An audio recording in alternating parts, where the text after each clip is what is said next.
आपके जीवन के स्वास्थ्य और चिकित्सा का 85% हिस्सा इतना सरल और आसान है कि आप स्वयं उसे कर सकते।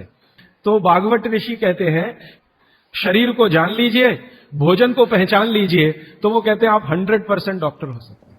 सभी बंधुओं को नमन करता हूँ। तत्वदर्शी को ब्रह्मा के दर्शन होते हैं। ये जो वाक्य हमारे वेदों में, हमारे शास्त्रों में बार बार वर्णन किया गया, उसका आधार यदि समझा जाए तो सबसे पहले हम लोगों को भगवान को ही समझना पड़ेगा। क्योंकि भा यानी भूमि, गा यानी गगन, वा यानी वायु, आ यानी आकाश और ना यानी नीर। ये जो 5 तत्व का वर्णन है, इसी पंच तत्व को लेकर के तुलसीदास जी ने लिखा कि क्षितिजल पावक गगन समीरा, पंच तत्व ये उधम शरीरा। इस पंच तत्व पे विशेषताएं जो हम लोगों ने पलट करके देखने की कोशिश की, राजीव भाई के बताए हुए मार्ग पर पुनः उस पर कुछ शोध का कार्य जब चालू किया तो पता चला कि यही पंच तत्व हैं जिसको ब्रह्मांड के तहत पर देखा जा गया। पंच तत्व हमारी वनस्पति में खोजे गए और सबसे पहले जो पंच तत्व हमारे यहाँ खोजे गए थे वो ब्रह्मांड के ही खोजे गए थे। जब मनुष्य ने अपने आप को जीवित रखने के लिए जो प्रयास किया, जो उस पर शोध चालू किया, तो ब्रह्मांड की इस पंच तत्व को खोजने के साथ साथ वनस्पति पर शोध चालू किया, यानी उस पर अपना पेट भरना प्रारंभ किया, उसको समझना चालू किया कि क्या खाएं जो हम स्वस्थ रहेंगे लगातार। और फिर इसके बाद अपने शरीर के उन पंच तत्वों पर कार्य करना चालू किया, जिसके कारण कहा गया कि यदि आप तत्वदर्शी हैं तो आपको ब्रह्मा के दर्शन होंगे, यानी भगवान के दर्शन होंगे। इसी आधार पर कहा गया कि काल को जानने वाला महाकाल को जानता है, यानी जो महाकाल को जानता है उसकी महाकाल स्वयं रक्षा करते हैं। तो यही सारे के सारे आधार हैं जिसको हम लोगों को समझना होगा।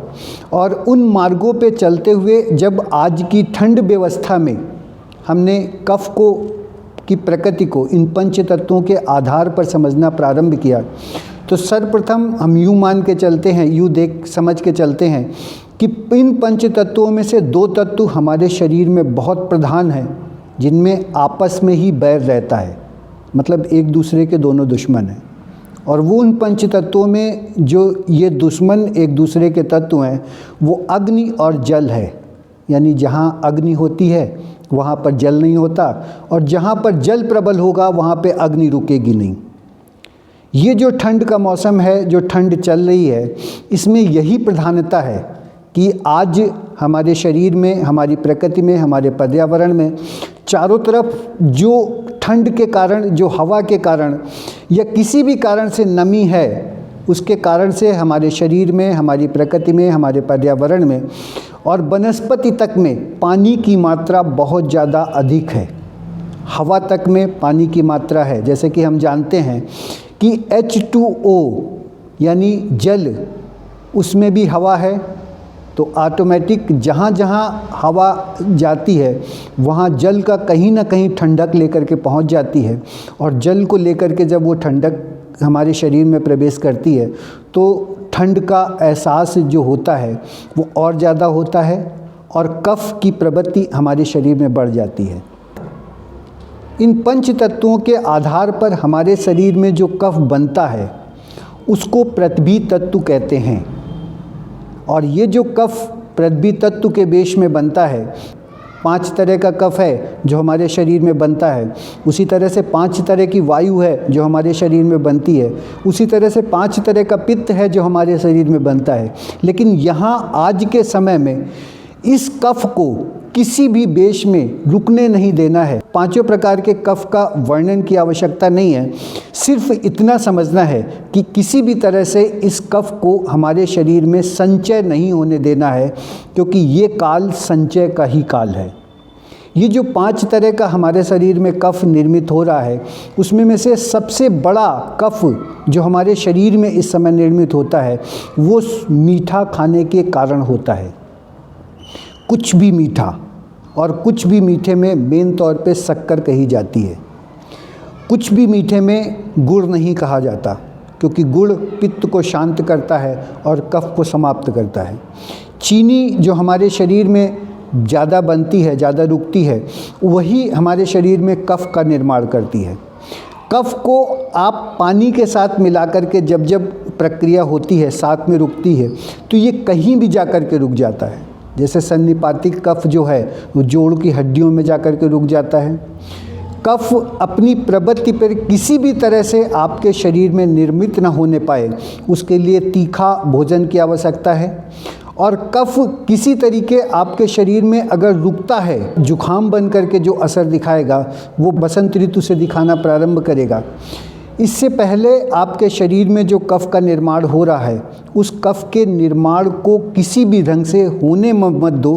बस यही बहुत बड़ी प्रक्रिया है, क्योंकि एक कफ ऐसा भी है जो आपकी संगति को पूरी तरह से बिगाड़ देता है। जैसे अर्जुन की बात करें तो अर्जुन का उस समय कफ ही बिगड़ा है जब वो कह रहे हैं कि हमसे युद्ध नहीं होगा। और दूसरी तरफ हम लक्ष्मण की बात करें तो उनका पित्त सदैव भड़का रहता है, यानी क्रोध में सदैव रहते हैं वो। इसीलिए भगवान राम उनसे कहते हैं कि पहले शांत हो जाओ, फिर रणभूमि में जाओ। जो भी तत्व हमारे शरीर में अधिक होगा, उस तत्व को की प्रधानता को जब आप समाप्त करते रहोगे तो आपको इस मौसम में नहीं, किसी भी मौसम में किसी प्रकार की कोई प्रॉब्लम नहीं आएगी। क्योंकि अभी जो इसके बाद का मौसम चालू होगा, जो जेठ का मास होता है, उसमें आपके शरीर में गर्मी अधिक होगी, ताप अधिक होगा। यानी जब ताप अधिक होगा तो जल की मात्रा कम होती है। अब इस मौसम में जैसे आप अपने शरीर को पानी की मात्रा कम करने का प्रयास कर रहे हो, जल की मात्रा को सम रखने का प्रयास कर रहे हो, उसी तरह से गर्मी के मौसम में आप लगातार अपने शरीर में अग्नि को कम करने का प्रयास करोगे, तो फिर इसके बाद आपके शरीर के अंदर जो बीमारियां उस ऋतु में आने वाली हैं वो वैसे ही ख़त्म होंगी जैसे इस ऋतु में ख़त्म होंगी। इस पर एक लंबे विवरण के साथ जो हम लोग प्रयास कर रहे हैं, जो चालू होने वाले हैं, जो प्रारंभ करने वाले हैं, उस प्रक्रिया को लेकर के हम लोग इस समीकरण से प्रारंभ करेंगे कि वैदिक गणित का शुरुआत कहाँ से हुई। यानी ज्योतिष शास्त्र में जो हमारी गणित है, जो हमारे पास विज्ञान है, जो भूमंडल का पूरे विज्ञान है, जिसको अंधविश्वास के तहत पर प्रस्तुत किया गया, उसको उसी विज्ञान से चालू करेंगे। और भगवान राम के उन 290 मार्गों को, जिस पर शोध कार्य हम लोगों के पास है, उन 290 मार्गों के लिए एक अलग सी सीरीज चालू करेंगे।